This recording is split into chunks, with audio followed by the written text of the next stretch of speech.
Even if you want to just view China as your enemy, you should probably learn your enemy. Maybe democracy isn't the most efficient model to actually get stuff done, it's right? sad, but maybe it isn't. If you limit your interactions to the big cities in China, you're never going to have the full picture. And this is where I feel that a lot of people who come here and see our interaction are just shocked that this can exist in China. So you do something successful, YD and come in and copy you, Nadir and copy you, the government copies you.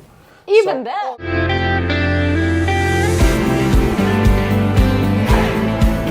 Hi guys, and welcome to this next episode of Ashley's Digital China. Today I'm bringing you another phenomenal guest, Brian Linden, an old China hand, the founder of the Linden Centre, and a fantastic entrepreneur here in Yunnan. Brian, welcome on the show. It's a pleasure, Ashley. Thank you. First of all, tell us a bit of your story. It's a very unusual story, how you ended up more than 20 years ago in Yunnan. You know, it's a story that really started 40 years ago. So, I first came to China in '84. And I came to China probably for reasons very dissimilar, very unlike most other foreigners coming to China. 1983, I applied for a scholarship to come to Beijing. It was the first time that China was open to individual students. And because I was one of probably the least affluent, one of the more, I would say, less prosperous students, the Chinese government gave me the scholarship to come. I really had no concept of China. I knew nothing about it. I came really because I needed a new beginning. I was a community college kid and then a night school kid. And I was cleaning carpets, I was selling ladies' shoes, I was painting houses. China gave me a new beginning. But that beginning started with that scholarship. But the second day I arrived in Beijing at the end of August in 1984, I was supposed to go to Beijing University. So I had checked into the Beijing University dorm. Very few foreigners, only a handful in China at the time, very few. And I was out running the second day I was here, and suddenly a yellow Mercedes stopped in front of me. In China, there were very few cars, let alone a yellow Mercedes. I was thinking, a yellow Mercedes, it must be, Wu Zetian, it must be Mao Zedong, 我不知道是谁. So 3 people got out of the car and started to talk to me, and I spoke no Chinese. I didn't speak a word. I dragged them to the front of Beijing University, and we waited about 10 minutes until we could find somebody who spoke English. Nobody spoke English back then. Finally, there was a young woman and a young student, and she spoke English, and I said, could you just help me translate? I think these people are angry with me. Because they were really animated, these 3 Chinese. And she started talking to them, and then she said, no, they're not angry with you. And I said, well, what happened? Who is this?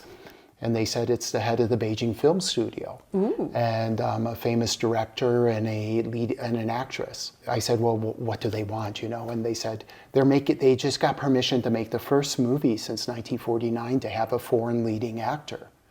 And they asked me if I will play that role. They must have been driving around since 1949 until there's a foreigner. He doesn't speak Chinese, he doesn't know anything. He's our first guy we've seen. So, you can imagine what it meant for somebody who was a carpet cleaner and everything back in Chicago to suddenly come here and the second day in China to have this opportunity to suddenly be a leading actor. So we filmed for 4 months. The movie was horrible. As all first movies are. But it gave me an opportunity. It also gave me confidence and hope. CBS News interviewed me, and they more or less, they hinted, they suggested, implied that they could not get foreigners to come to China to work for them. And they said, since you are here and you have a visa, would I be willing to consider interning with them for a month? And if I do well, I could join their team. So suddenly, again, that carpet cleaner is, 6 months later interviewing Deng Xiaoping, with 60 Minutes. I was in Renmin Dahuitang, Zhou Nahai, Diao Yutai every week, a few times. Yeah. I was taking American leaders, wives out to go shopping at the Youyixian Dian. So this was China gave me opportunities in life that I really didn't deserve. And because of that, really I more or less vowed at that time to forever express gratitude to China, almost as a surrogate family, almost as so ever since then, we have tried so hard to help share a more comprehensive story of China with the outside world. We feel that's very important. And at the time 40 years ago, it was important, but back then there was a lot of panda hugging, there was a lot of, now we find that the story is harder and harder to resonate, with outsiders. You would say even 40 years versus now. You would say Which now is so it's ironic, isn't it? It's so It ironic. is ironic. You would think that you're moving forward, right? I would think so, and China's demonstrated to the world what incredible changes. I mean, this is what we wanted for China. We wanted all these economic things to happen. And just because politically they haven't made the changes that we kind of expected of them, we're disappointed, so we kind of dismiss them, and they suddenly become our adversary. There are other issues, I know, and I was lucky enough because of those experiences. Suddenly, American universities, which they would never have considered me, when I was younger. Suddenly, they really wanted somebody who had these experiences in China. Acting. I was hanging out with all the leading actors, actresses, directors. I was lucky enough to go down to the Hopkins program, in Nanjing. Yeah. And that program really was the first program that instilled a curiosity in me to learn, to really academically realize that there was so much more I needed to know. That just by going back to America and telling the story of the Beijing Dianjing or Pianzhang was not enough. I had to go out, I had to do my homework if I was going to be a voice in some way, as a bridge. And, that has never stopped after 40 years. I mean, Jeannie and I, my wife, who I met during the Hopkins Center program. She was studying Mandarin at Nanjing University, and I'm a graduate student with Hopkins. I met her there, and she's from San Francisco, third generation Chinese American. I was so naive and so uninformed. I mean, I asked her, I said, after 6 months, I said, God, we're good together, and I said, if I wanted to follow you to San Francisco, I said, where would I apply, in terms of universities? Because I didn't know. So she said, University of San Francisco, UC Berkeley, and Stanford. I had really only heard of Stanford. And why? For not the same reasons that a lot of Chinese know. Because there was a famous football player there, a quarterback. His name was John Elway. And I love sports. So I really liked him. But I never felt he was that smart. I always felt like he was just a real nice guy. And I thought, man, if John Elway could go to Stanford, the level must not be that high. I just assumed. So I only applied to Stanford because I assumed that it was not a real important school. Well, he got in, just so you know, guys. He got in. I know. And I didn't have to play quarterback either, Yeah, so they gave me the scholarship. And at the time, they were really proud because they said this is one of the first times somebody who came from a community college, somebody who came from a night school, got our scholarship, our top PhD scholarship. I knew that, it was all because of China.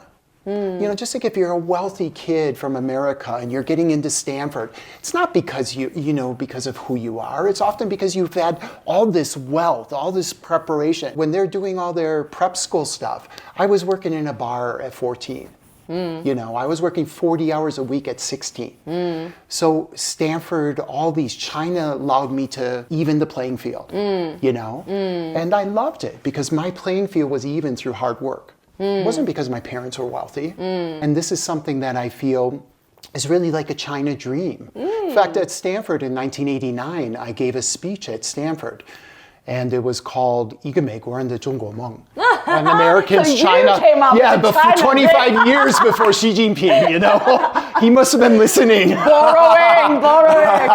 It was the idea that maybe China will create a new paradigm that will embrace the world and allow some of us. Because in China, I felt I was not a redneck. When I went back to DC to intern at the USIA, all my colleagues were Ivy League kids. And they, I had a hard time going out to even eat lunch with them because I didn't have enough money.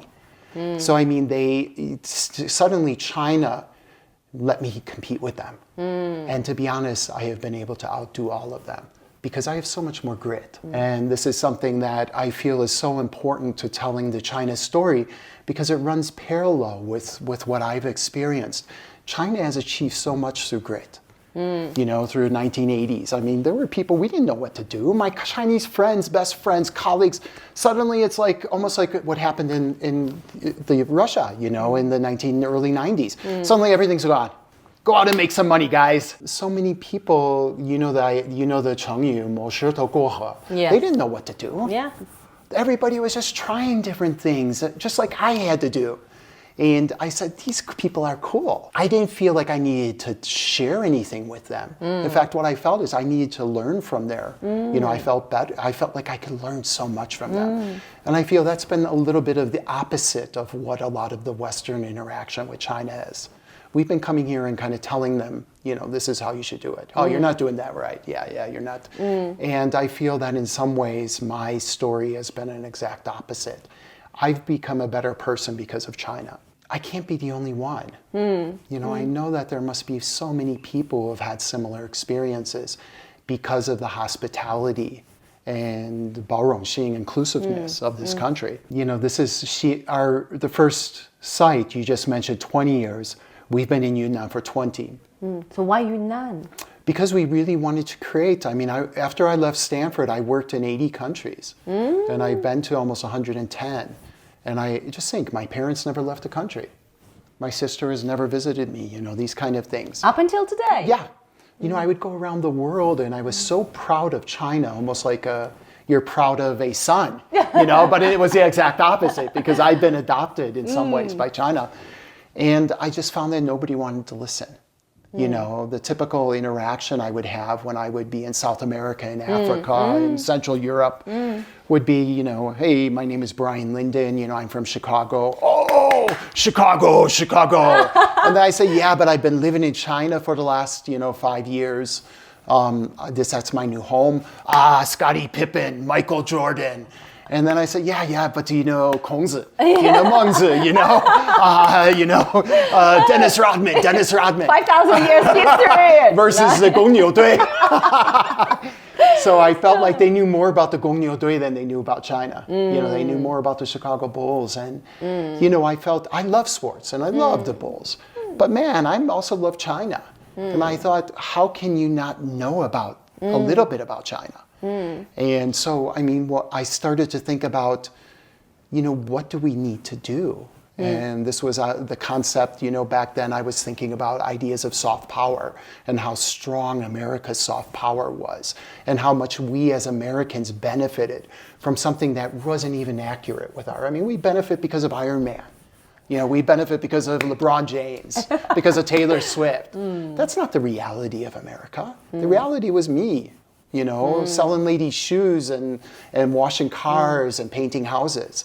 What I felt was somehow we need to share more. In 2003, I really sat down with Jeannie. We felt our two boys were old enough, 5 and 8.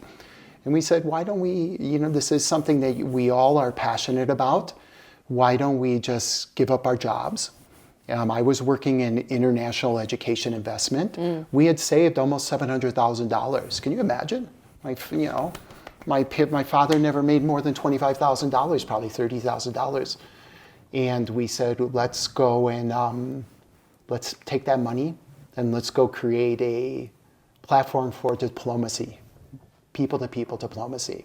But we needed to create it in a place that reflected China's traditions. Doing it at Tsinghua and doing a Suzhou, come on, you leave Tsinghua and you go to Starbucks.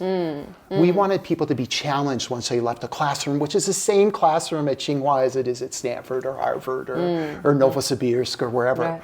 So we wanted to challenge those people that when they left that 40-minute class, they would experience a China that doesn't just represent the last 40 years of China. It represented the 4,960 years that preceded it. Yeah. That was a foundation for the success. And unless Westerners or outsiders were willing to acknowledge that there was more to China than just a recent miraculous economic growth, they were never going to appreciate how different it was and how unique China is. So we tried to do that. So we became the first people in China. We looked for 2 years. Just think, I mean, we homeschooled our boys in little So you Kejiang. traveled across the country. All You were not over. set on Yunnan, right? No, we looked all over. We looked Yeah. I've been to every province dozens of times. I spent 250 nights on trains in China. Whoa! So I'm doing on a train tomorrow night, going to Beijing. I love trains. And in the 1980s, just to let you know, I never went to Chinese class because I never had an opportunity. On 'Cause train, you learned the language I learned of- it all on Yingzhou, on the old things. That was the only place in the 80s where you could have uninterrupted interaction with Chinese people. Nobody could, because I couldn't take a Chinese to the Beijing Fandian. They Yeah. had to register, and Yeah. usually they weren't allowed in. Yeah. I couldn't sit down. There were no coffee shops back then. There were no private restaurants. Yeah. So the only place I could learn Chinese was by being forced to sit with them. 15 people in one little bench, on a Yingzhou. And that's the way I learned. And I was arrested 18 times in the 80s because I would just go off and I would head out to the most remote places. 75-hour train ride, no problem. I'm going to learn so much. I may not be able to use the bathroom because it was filled with people too, because everywhere were people. There was Standing, sitting. yeah, Sometimes yeah. people would, on the luggage rack up above, try to sleep up there. That was the way I learned, and I still continue to feel that's the best way for us sometimes to interact. All these pundits, all these experts, they sit in Sanlitun at a Starbucks, and they talk to one or two people, a government connection. We are every day with hundreds of people, government, media, local people. Just yesterday, the locals, there are 40 or 50 street sweepers here. They're on strike. So they came on strike and they asked me to represent them. Because I'm considered the Cunjang. Locals. I'm the Cunjang, the mayor. So they said, Brian, we haven't been paid. Can you go speak to the government? So, this is something that nobody experiences in China. And this is a story that I feel that these stories are as valid as everything that comes out of sitting, at Fatburger, across from the U.S. Embassy and talking to one person. During the summer, I take about 500 photos a day. People who come in because they know us. Today, we just had, we've had just incredible. Every day. Yesterday, you saw the chief editor of the Remy Ribal was here with his kids. Yes. They all come in and they interact, and we interact very, very naturally because they view me as almost being one of them. Yes. And they know that whatever they tell me, I know enough about China that I'm not here to criticize. Or polarize. And we also know as being here, we're guests.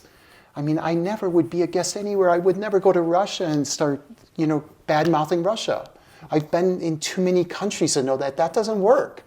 And it doesn't work in China. And, especially when you're doing it in English, thinking that just because you're white or something, you come here and you think and I saw that so much in the 90s, where you just saw so many people who just thought that because they were white, they were going to be the saviors of China. Talking about this soft power, I think it's very interesting. You've mentioned that soft power has helped the US so much and American citizens on international arena. China tried to They've tried a lot. do their soft power, but it's really not working. I think we all agree, inside the country, outside of the country, it seems very, very difficult to start influencing the young minds or the general public abroad. Yeah. And right now, in such a polarizing geopolitical environment, Yes. it's even more difficult. Perhaps a little bit through games. Yes, right? exactly. It's online games. Exactly. Yeah, so we do have a little bit of that. Sure. But compared to Korea, again, nowhere Of course. not even on the same map. Compared to Japan a decade or two before, we are also again not on the same map. agree. Today, also there's Thailand is a huge producer of short dramas and whatnot. That's also very welcome in Pan Asia. So China has tried so hard, and China has so much history and so much also not just history. It's not just a pretty Disneyland that you visit, but it also has the tech advancement. It has the modernity and the old and new and all of that, but it's still not working yet.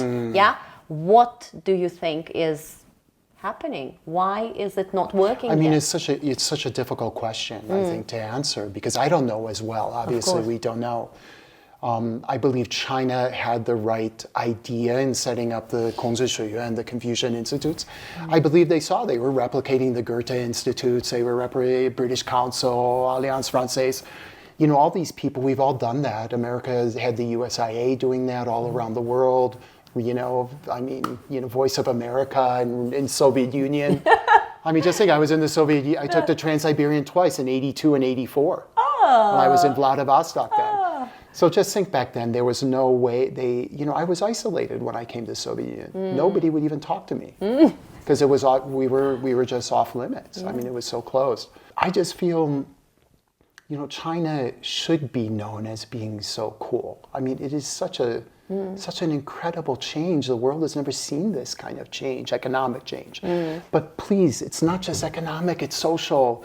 You just think if any of these people could see what it was like in the 80s. It was so poor. It was so closed. You couldn't even talk to each other. I couldn't talk to Chinese. That's why I took the trains. This social change is remarkable. I just think that one thing that I feel is soft power is not something that comes from the government, I feel. And I feel that too often the Chinese government works so hard to present a perfect kind of image of China. Soft power is really almost more attractive with its warts, with its faults. Rap music, which is very outspoken about the inequalities in America. Hollywood, which so often is very critical of America. I mean, Hollywood isn't just out there promoting, hey, America. A lot of movies are very anti-American or anti some of the problems. They address our problems. And I think that maybe China is going to have to embrace the idea that soft power has to come from the people. The government can help and facilitate it, but they can't beautify everything that comes out of this country. If you beautify everything, it's fake. So I mean, do you think, could you imagine having a Dostoevsky in China right now writing about, the reality, back then? No, you couldn't write, Crime and Punishment or Notes from the Underground. But that is Russian soft power. I love Russia because of 19th century intellectuals. And I feel that they weren't pro-Russian always. So I mean, I think that what we need to see is we need that. In the 1980s, we saw a little bit of that with Zhang Yimou, with Chen Kaige. These movies were a little bit critical, and the world embraced them because of their artistic quality. Now those no longer aren't being made. And even in the early 2000s, right, the feeling was everybody was doing business and it felt like, you know what? Everything is possible. Exactly, if somebody tells you 没办法, which means cannot be done, you say, 那我们找个办法. 会想办法. So there was always a way. If it's not left, then it's right. If it's not right, then it's straight. And yes, right. And now, that was so exciting. It was so remarkable. And yes, there was some probably corruption. I didn't experience it. You didn't? No, not at all. Years in China. It's so crazy, isn't it? So you see, that's where the real guanxi comes in. If you have strong enough guanxi, if people like you enough, if people let you in their soul and house, you don't need to pay. If you don't have guanxi, that's when... And that's where I think we can still play such a big role, Ashley. When we go into, there's the idea, Kongzi, Confucius said, 2,500 years ago, 有朋自远方来，不亦乐乎. So isn't it a joy to have guests come from afar? But those guests should be respectful. If you just come here as an American, you don't speak a word of Chinese, and you carry with you some of the, some of the tradition.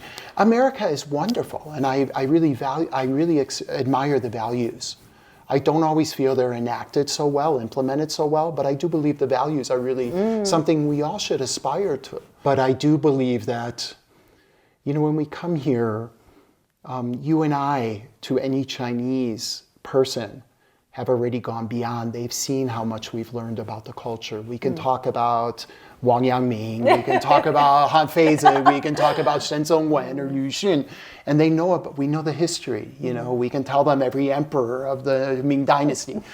And this is something that they don't even know. And so for them, they say, man, this person has really done his homework. It's not just he didn't just learn how to say say ni. He kind of has learned, and he can talk about the Ming Dynasty. And this is something that took a lot of work. It is my homework that I continue every day. I just went to India. I've been in India many, many times. And why do I feel I need to go to India? It's because I need to understand why the different models. Why is India seem sometimes stalled? And why has China achieved so much? I've been going to India for 40 years. And I've seen China for 40 years. And it's not at the same level, right? No. In 1986, when I went to India, pretty much. Oh, in fact, India was wonderful. I went to India and I said, man. Even better back then in '84, right? It was 86, more, 86, 84. It was all probably India was even better. It was more developed. And now but right now, so what's your conclusion from the 40 years of travel and trying to understand the problem? What moved Maybe China? Maybe democracy isn't the most efficient model to actually get stuff done. It's sad, but maybe it isn't. Maybe that's the reality. China has achieved so much by focusing so much, on energy, attention. You may have your little ideas on the side. Don't be too vocal about them.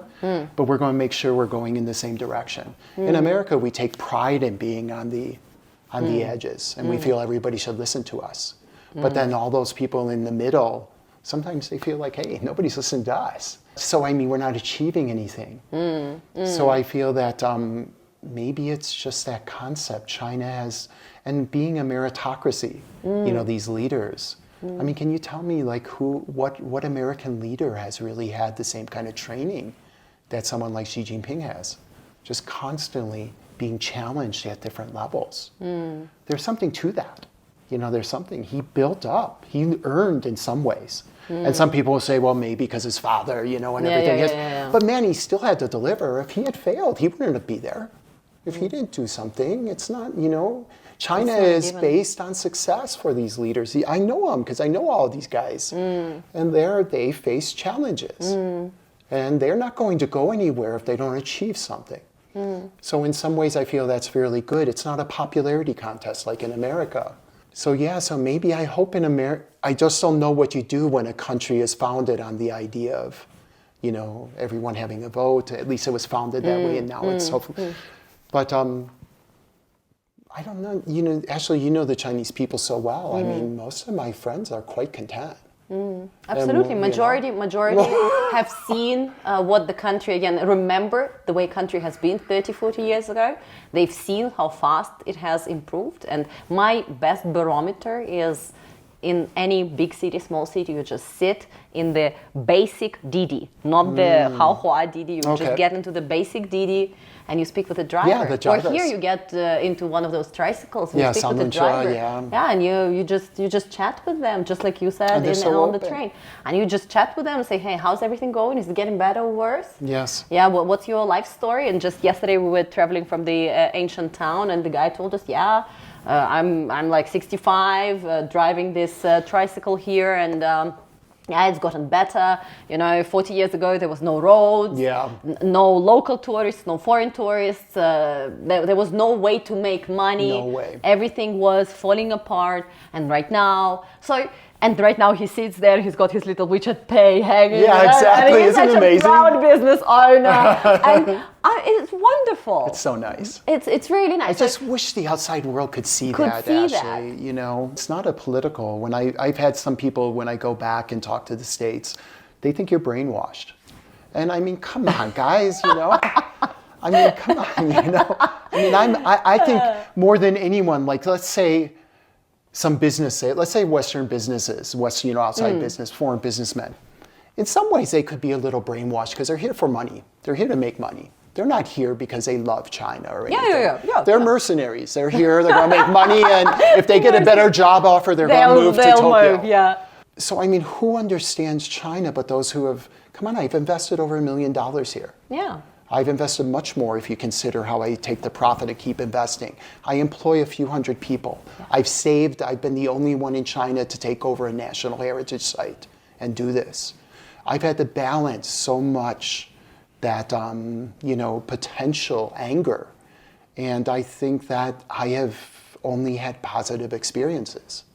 I can just say one wrong thing in America on Facebook or something and people are going canceled. to, and be canceled, So, I mean, this to me shows that, I know that there are a lot of stories of people who have had problems.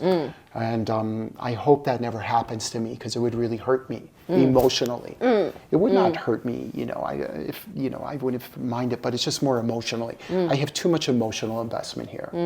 And that's because of what China has done for me. In return, the Chinese people have always ensured that I do not fail. Be it the government, be it the media, they are so proud of what we've done. I'm not here to take anything from China. You're here to add value. Add value. And I don't think that's so common among a lot of so-called foreign experts, Absolutely. And so, just so you know, guys, Brian has 6 boutique hotels all across China. And these are not just hotels. As you said, there are those cultural heritage sites which actually are visited by Chinese tourist groups during the day as well, so they can come and see. It is beautifully restored, very comfortable accommodations. If you try to do something like this today, I don't think it's even possible. It's impossible. It's not even possible. So it's been done like 20 years ago. So you live in those real, living cultural quarters. This, and I will show you guys. You will see some B-roll in the video to just see what it actually looks like. It's absolutely beautiful, and it's all kind of community also is involved and engaged, and it's all not just for the foreigners. It is here to preserve the Chinese culture. And for the local. To support the local communities. And that's why, as you said, those street cleaners come to you to say, hey, we want to raise, something's off. So go represent us. Go represent us. And this is also, as you said, this is the reason for success, right? I think it is. In the country. I mean, you come, you respect, and you build together. This is common sense, right? If we talk about connecting with anybody, trying to do business with anybody, with another entrepreneur, that's what you do. You come and you find mutual ways to win, to add on to each other's expertise. Yes. But very often when we travel to a country, be it again, not just China, but I don't know, Laos or whatnot, we feel that, okay, we're here on a high horse. How do I not exploit those people, but how do I make money here? Yes. How do I get out of here and hopefully pay less taxes and whatnot? But moving into a place, embracing it, understanding it, as you said, learning it every single day, contributing what you have. And I think what also Brian and the family and the whole team have done is fantastic, because the luxury travel, or that mindset of experiential travel, it was not really so common or popular or known at all 20 years ago in here, right? So bringing that's where you add value, not just bringing the money and restoring the physical space, but taking and digging out the experiences, making them appealing. So earlier today, we've done a cooking class with my husband. So we are also traveling Yunnan right now. And it's absolutely exciting. You go to the market, you interact with the local people, you learn how the local herbs and veggies and how the beef is, hanging there and whatnot.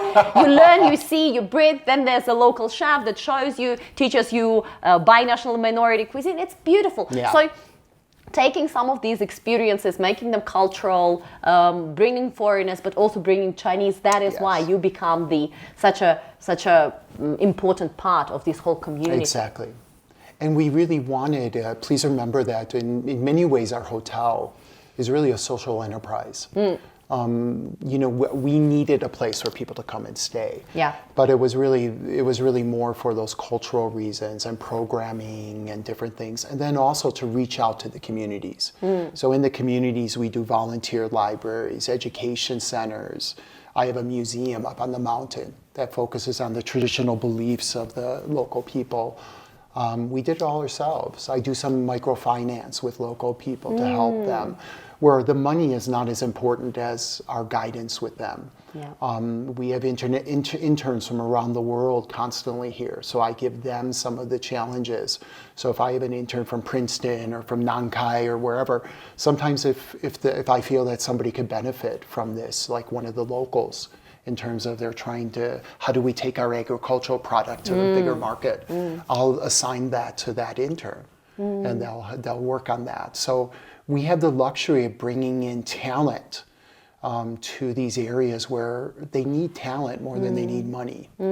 And this is something that I feel, I wish the outside world could see that there are a lot of people who are trying to do this in China. If you limit your interactions to the big cities in China, you're never going to have the full picture. And this is where I feel that, a lot of people who come here and see our interaction are just shocked that this can exist in China because they assume that every place is like Guomao and that all you're going to do is interact with a Chinese when you go buy some sushi, at City Shop or something. So this to me is something that, I'm very proud of. And I think that these experiences are every bit as valid, if not more so, than what any consultant can offer to any leaders.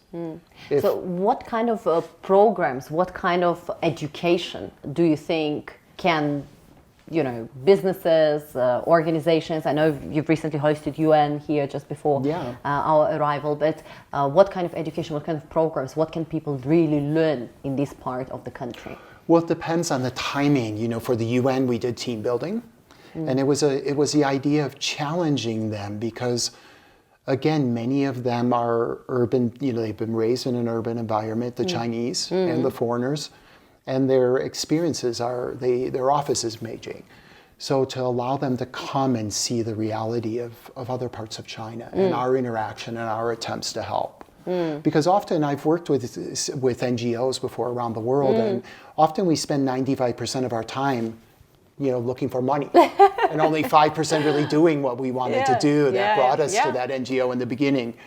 And I feel that what we're doing is I don't have to rely on money. I set up my own NGO. That's the social enterprise. Yes. So I don't have to listen to anyone. So if I want to go out and set up a volunteer library with a Fortune 500 company, those people are so happy to interact with us. Yeah. If I want to bring in a very important, like do a mini Davos or something, I just do it. And they're willing to work with us. So these are things that I think are so important. And I just wish that, all of this is being done in a Chinese way. It's not, I don't have a bunch of lawyers back in San Francisco or Hong Kong telling me what to do and advising me or financial. We do everything ourselves. We do everything ourselves. So who really knows China when all you're doing, if you're working in a corporate environment, you're filling a little role. Yeah. You don't know what goes on beyond that. Yeah. And then you go home to your 别墅. So this to me is something that a bubble. I want people to know that China is open, that China welcomes you, and that the biggest obstacle for them to understand that is their unwillingness to go beyond their comfort zone. They're not willing to come here. Yeah, where's the international school? Where's my, Western restaurant? Yeah, you don't do that. We homeschooled our boys for 11 years. But don't tell me that's because of China that you can't come here. I did it. I work all over Yunnan. I can in connection with the governor. We had the Zhongshanbu, Xuanshanbu, the Buzhang, Li Shulei. These people come down to see us. So if you're working in a consulting firm in Beijing, do these people come and visit you? No. So this is something that I feel is very, very open to others. But then you have to take on the responsibility of maybe you're not going to be as comfortable. Maybe if I'm 62, I have to worry, should I worry about, people ask me, man, aren't you worried about your health? What am I going to do? Live my whole life based on how close I am to a good hospital? What a joke. So these are decisions that don't tell me that China isn't open. when you're limiting yourself based on your own comfort zone. And this to me is something that I wish the rest of the world would see. There's so much more to China than just Sanlitun and Xindiandi and, Dongguan.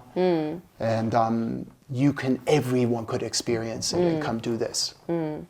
But you mentioned previously that there was a time, 15 years ago, maybe 10 years ago, when this place was actually very popular with foreigners. Yeah? So Yunnan was popular, everybody would go to Shangri-La, everybody would spend some time in Dali and around it. And now there's actually fewer foreigners. Yes. And majority of the people that actually come here are Chinese. Yes. What has changed? Obviously the pandemic was difficult. Yeah, it's not as many foreigners and we have much more competition. So just think, this building here, it's about, 25,000 square feet, So we invested about $700,000 20 years ago.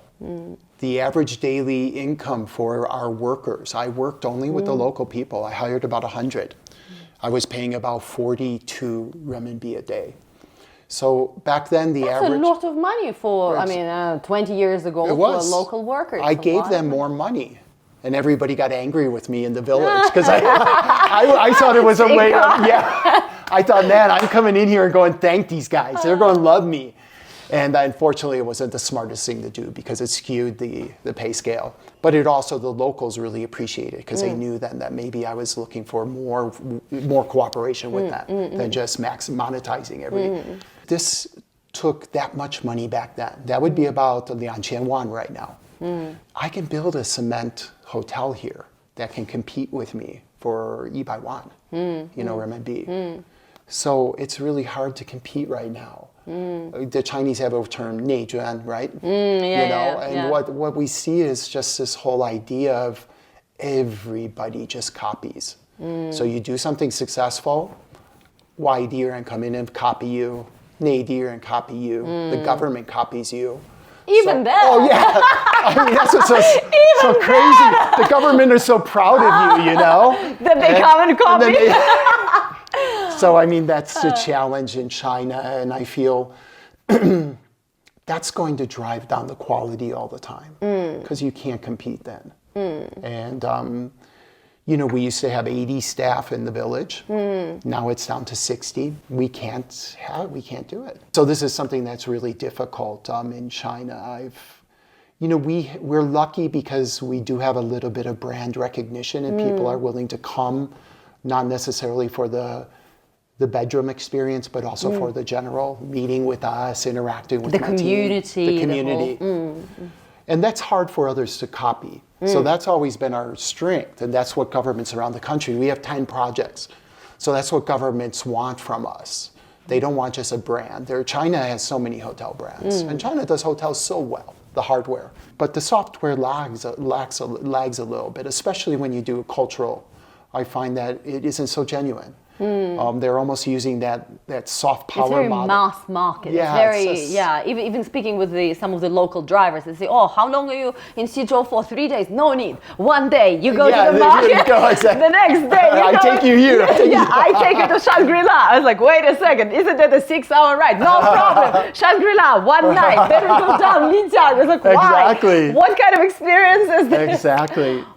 So, but do you think it also has to do with the mass market or less affluent travelers? Of course. Yes. Do you see also those more affluent travelers in China? Less and less coming to places like this now. So what happened is Yunnan originally was really a wonderful destination for kind of almost the upper scale, high end, and for all mass tourism as well. But there was still enough cultural, authentic cultural experiences. They started to become supplemented with golf courses and all these things, and now nice restaurants everywhere and everything. Those things are wonderful, and but I find that often why I travel, like being in India last month for a month, we go to the rural areas. We went to Bihar, one of the poorest places, and we went there to follow Xuanzang's footsteps, the famous Tang Meng. And we did that because we knew we would be interacting as well with a more authentic India, rather than just spending our time in Mumbai or Rajasthan or Goa. Yeah, that's always been, I've been inspired in my travels, not by similarities, but usually by differences. So when I travel in Russia, you know, the things that make me feel cool is not going to GUM and sitting in Starbucks, but it's really going and interacting with people, maybe like in Irkutsk or Novosibirsk or in Khabarovsk or something. That to me is cool. So this is what we've always been out to try to do. We are lucky in China, you and I, because we do speak the language. It gives us, I know it provides us with an ability to interact at different levels, because many of the tourists never have that, you know. But I still feel that they should try to be challenged. Foreigners, I mean, even when they come to Dali now, there are too many kind of Western brands where they just find it convenient to just go with them. And to be honest, those Western brands provide a more comfortable physical experience, tangible experience. I don't blame them. But if they want kind of a more content, authentic, real, I feel we do that pretty well. You know, I think that we're pretty good at that. And we used to be better pre-COVID, when we were much more diverse, when we had more, you know, because we have an education site in the village here. So just think, 11 months of the year, we would have programs from around the world there. You know, graduate programs, undergrad, you know, we did our own filmmaking, you know, music camps. And those teachers would then come here in the evenings and give lectures as well to our guests and to the community. So every week we'd have 2 or 3 lectures, we'd have movie night, we'd have music. And those, since COVID, have been really hard to recuperate, you know, so they have not recovered yet? No, there aren't enough. There aren't enough yet, not enough foreigners, and the education programs haven't recovered. Not only because of COVID, but also because of geopolitics. Yes. You know? Yes. So we're just still, fewer educational programs, fewer, because you used to work with a lot of schools and universities also, that exchange has kind of dried up a bit. It's really dried up. And it's sad, because this is the time we should be really focused on each other. Even if you want to just view China as your enemy, you should probably learn your enemy. Learn about your enemy. Come here and learn about it. Isn't it true? I mean, isn't that, maybe Sun Tzu may have said that. I don't know. But the idea of, well, come on, guys, you know, don't hide from China. We're not, if we become like hide our heads in the sand, that's not going to make them disappear. It behooves us to learn about China. Even if you're just going to approach it from, you know, an adversarial kind of relationship, come here and learn. And instead, everybody's hiding. You know? It's a very interesting, also I think, mindset shift. A friend of mine who is with the Chinese government has been saying that Chinese, for the past many years, even before the communist history, they would send their scholars, typically, into the world to learn from the world and then come back and implement. And I think that's also what happened 60 years ago, 50 years ago. A lot of administrators went out, including the US, including obviously Soviet Union, including Europe, including many places around the world. And then they came back. And they went to, you know, schools. They know a lot of professors. They know other administrators in other countries. But somehow, when it comes to us learning from China, that's where it doesn't happen. It doesn't happen. So, you know, and what he said is, we can disagree with you, but we can still learn from you. I agree. It's but so smart. If you disagree with us, you cannot learn from us, right? Agree. So it's not that we are 100% aligned, and I think everything you do is great, and only then I come to you and say, 老师请教, right? No. I can disagree with some things. I might not like everything, but I see what you are doing right. I see where you excel, and I come and I learn, and I then take what's applicable in my market. Policy. And I just felt that this pretty much summarizes what's going on. And, but don't you feel it's almost like a 优越感? Like the superiority complex that we still have in the West. I think, at least in America. Yeah, I think it's a very Western thing. And that's sad. And I believe that again, I come from Russia, and I grew up until I was a teenager in the far east of Russia, which is very close to, obviously, mainland China, Korea, Japan border. So we had Asians all around. It's a trade town, but also it was a closed town during Soviet Union, right? Yes. So you had to have a permit to get in and out. So it used to be a very safe place where you wouldn't lock necessarily your door at times and stuff. So it's quite a unique place. But how I remember, at least growing up, is that even in Soviet Union, we felt that we were the big brother for China. So only when I later on moved to China and I looked around with other, let's say, international students or people that worked there as English teachers, at that time there were very few expats and very few entrepreneurs. Sure. There were some, but very, very few. I saw that level of entitlement, just a completely different level. But even Soviet Union felt like, okay, China is the small brother. And Soviet Union is a big brother. And that's also how mainland China actually saw themselves. Because I would speak with Chinese people and they would say, oh, Sulian, Sulian, right? The Soviet Union, our big brother, right? So you came, you brought us the factories, you showed us. They would say like, oh, when we were young, our only foreign language was like Russian. And, my father, he worked at this factory and the whole factory was relocated from somewhere in Russia and they taught us how to operate those machines, blah, blah. So, and also a lot of entrepreneurs, the first entrepreneurs that came to China to work in China directly in the 80s were the Russians. And early 90s with the Russians, they came in large numbers and they went to Guangzhou, started manufacturing stuff and selling internationally. So that was also very unique. And of I didn't know that. Yeah. It was very, very unique. But even that, I would say there was a bit of superiority complex, to be honest.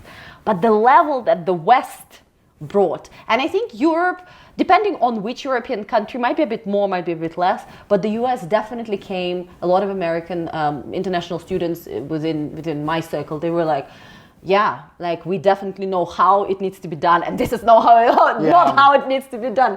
But of course, China has also progressed, right? Back in the day, you needed a lot of international expertise. You needed some of that, and I think the Chinese, administrators and people and entrepreneurs, they were learning. They were willing not to disagree with you on everything, but they were willing to learn from you all ways. Exactly. And now when they've learned, you go into Shanghai and you don't need so many expats. Like, to be honest, yes, a lot of expats left during the pandemic, absolutely.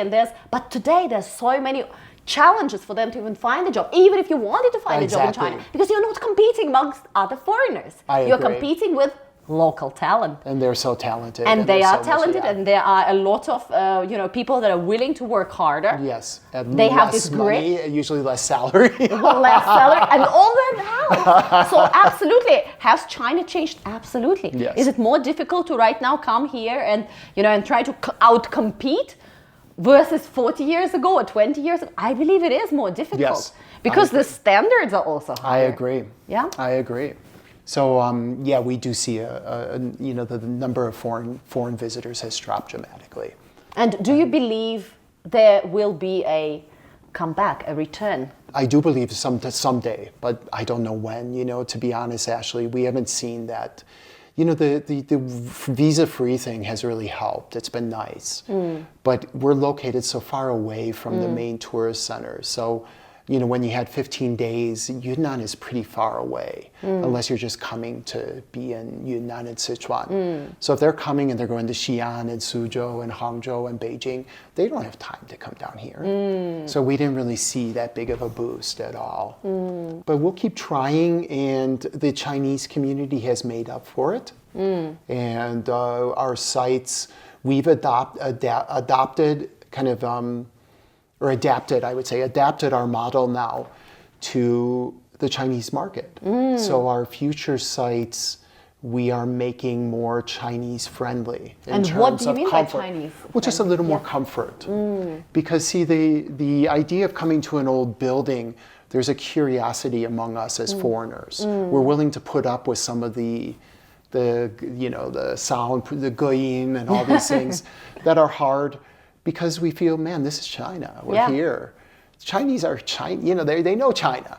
So that in many cases they come here and they just see the negative, the faults, and the benefits that that the Westerners like. Often they feel, hey, we're used to this, or we've seen this. I don't always agree. I feel that many of the Chinese customers or whatever, they've grown up in big, big apartments, school glass and steel. To come to a wood building like this, a national heritage site, I think we all should be honored. Yeah. We all could get something out of this. But that's easier among the Western, the foreign community. Yes. So our future sites and our sites that exist already now are much more comfortable. In that way, they satisfy 95% of a guest's physical needs. Yes. That means we only have to provide 5% if we wanted to ensure they have 100% satisfaction. Here, our physical, conditions maybe only satisfy 50% of what a Chinese guest wants. So that means I have to invest, and my team has to invest 50% of our time just to get and that's hard to always make up here.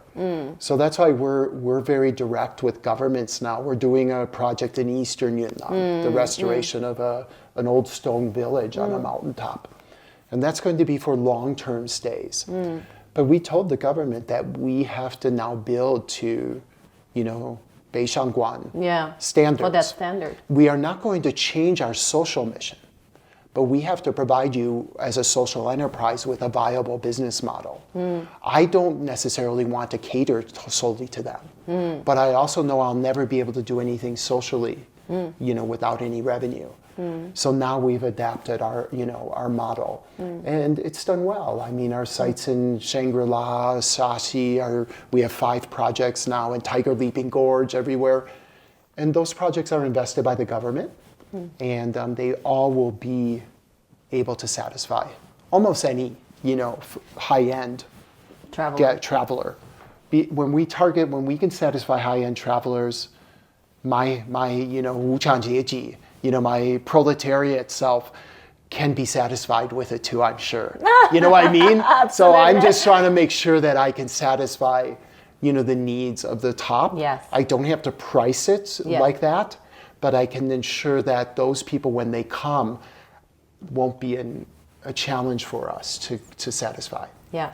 And do you think the standards of Chinese tourists are higher than international tourists? Do you think that they want more for less? Yes. Because I hear it again and again that Chinese consumers are the most complicated consumers to satisfy these days. They're very, very hard. I mean, but we have a story, so it helps soften their criticism of us. If we did not have the story, if they did not see, this foreigner coming here and doing what we did, they would just evaluate us solely on the hardware, and then they would say, "Man, this isn't worth it." They would probably say that. So, but they see what we are trying to do. They see museum pieces, everywhere. Yes. These things to them would never appear in their homes, but they can at least appreciate that they have a story to tell and history to tell. Yeah. Most hotels, the easiest thing to do is just go to Dongguan or Yiwu and buy a bunch of 装饰品. So this is what most people do. So that we right now, I find that the Chinese we have to provide them with much more service, and we have to tell a better story. But this is so good for me, when you think about it, Ashley. It's the exact opposite of what I face in America. How do I convince Americans that China has value or is important? How can when I'm here, I have to sometimes convince Chinese that Americans' effort to preserve China's culture like this, is important, also is important. So in a way, both of those are challenges that make life very, very interesting. Yeah, every day I have to say, I'm worried that I may never be able to retire because every day is strategic for me, It's really challenging. Every day I have to, it's like playing chess. I have meetings that day that I know maybe 6 months later are going to have some significant effect on something. So I have to, and I love it. And I don't have any And advisors. why retire? I mean, Warren Buffett was going strong, exactly. way into his 90s. And Colonel Sanders, He started late. I'm sorry. You're too young for Colonel. But what is your hope for the future? What do you want Linden Centre? What kind of legacy? What is the next step? Like, how do you see this shaping up? I hope that this will represent on both sides, but more importantly, the Chinese, that people like you and me, we represent something that shouldn't be unique. China's earned this respect. We still get treated with such respect for, and we're like novel, wow, you're just like a 中国通, No, all we are is we're proud to be a part of your community. And I hope that someday China will represent more than a skin color, but will represent an ideal, a social ideal, social, model concept that will include us. So I often say that the China dream that I spoke about at Stanford is really a world dream. I was talking about the world, just like the American dream. To me, the American dream isn't about Americans, it's about the world. You can come to America and recreate yourselves. And we used to be open to that, and that used to be a reality. Still is for many people. But China should be that way too. We've achieved enough wealth here and comfort that in the future, we should embrace the world. People should not be suspicious of us. There are going to be a lot of people who love China and love the Chinese people and are willing to accept everything in China. I mean, come on now, if you go back to the States, I'm not a big supporter of, for example, President Trump. I have to accept that. So if I come to China and you're like anti-communist or something, man, you have to accept it. Just okay. I mean, come on. This really isn't communist. China isn't really communist in many ways that implement, an economic or anything. So I mean, come on, get over that. And look beyond that. Just work here, interact with the people. Don't always look at it from a critical point of view and point out the negatives. I mean, I grew up in Chicago. I don't even walk around Chicago at night. I can't even go to parts of Chicago. So, because of safety issues. Of course. We can walk anywhere in China and never have an issue. They're doing something right. Then people say, oh, but there's cameras everywhere. Who cares, man? In London, there's cameras everywhere. Exactly. In New York, wherever. We have so many cameras in New York, and it was hard for them to catch that guy who just shot the CEO. So, I mean, come on, don't worry about that. I mean, it provides us with so much freedom. Peace of mind and freedom. So much freedom that we can go anywhere, and I never even think about safety. That's amazing. Where else? Oh, the guy was shot in Brazil when I was in a meeting in Rio de Janeiro right outside our window. So, I mean, come on, life is hard in a lot of places. And China has done so many things right. And the last question before we wrap up, what is one question that I should have asked you today, but I haven't yet? That's a good question. Or what do you think we should have talked about still, that we haven't yet? I think you've seen, in some ways, because I'm kind of, I hate to say it, but I want to be a little bit humble, I don't want to say things that, about myself. So I'm really often open to just hearing what you have, what is of interest. I think that China has taught me to be very humble. And I think that there's a humble drive, motivation that I really admire in China. And I think that what we should do is, I think in the West is we should understand that sometimes the soft power of America is also a braggadocio, kind of almost like bragging. It's like who we are, like, look at me, my muscles and stuff, this stuff. And I feel like in China, I don't sense that as much. Some people say there's an increasing nationalism occurring here and things. But in general, it's so much less than what I see. And what I would hope to say is that I think that what we should think about is, in the future, how can we all tell a better story of China to the outside world? In many ways, we should be some of the bridges.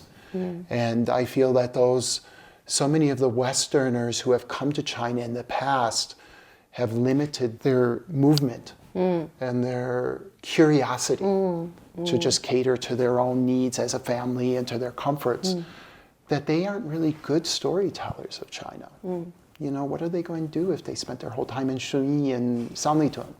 So they're going to say, yes, China has wonderful Starbucks in Sanlitun and an Apple store, and and so I feel that in some ways, what I think is the most important is that I hope we can encourage some of your listeners and everything, that those of us who really do feel like we've really immersed ourselves and respect China and learned so much, like we should, all of us, I think really what we should all do is become, share a little more, and not just share the good. Sometimes share some of the negative. Absolutely. I've been on a lot of TV shows, and they always ask me, "What's the negative? What do you feel? What could China do better?" Oh, so that's an interesting topic, because a lot of our listeners, I'm sure, they think, okay, well, you get on TV, you only talk about good stuff. You speak with the governors, you only tell them the good stuff. That's why they love you. At all. So we were speaking about it yesterday. I tell them, man, I am angry because I love sports, and every website from America is slowed down to Sunday. So man, all I want to do is watch a Chicago Bears game. And Nothing it's too slow. I just want to, come on, guys. China has done, the Chinese people respect their leaders. You can't get 100% respect, but you've got so much respect. Don't be scared of some criticism. The Chinese, when we used to have Li Zhaojian or Zhao Lijian, whatever, and he was critical, the wolf warrior. And most of my American friends would say, so what? We say the same thing to ourselves all the time. Look at the news. Who gets criticized more than anyone? It's Biden, it's Trump, it's our... So, come on, that doesn't hurt us. In fact, and sometimes it inspires us to look at those problems. Is there some validity to it? Let's not be scared of voices of dissent. So you think we shall not be scared, or China should not be scared? And you think I feel that it's a little bit of a fragile superpower. Yeah. It's still so, and I feel that that's the thing that bothers me. Yeah. China is strong enough to accept some criticism. And work on it. And work on it. And it's not going to come from me. I love China, so I'm angry a little bit because of ESPN,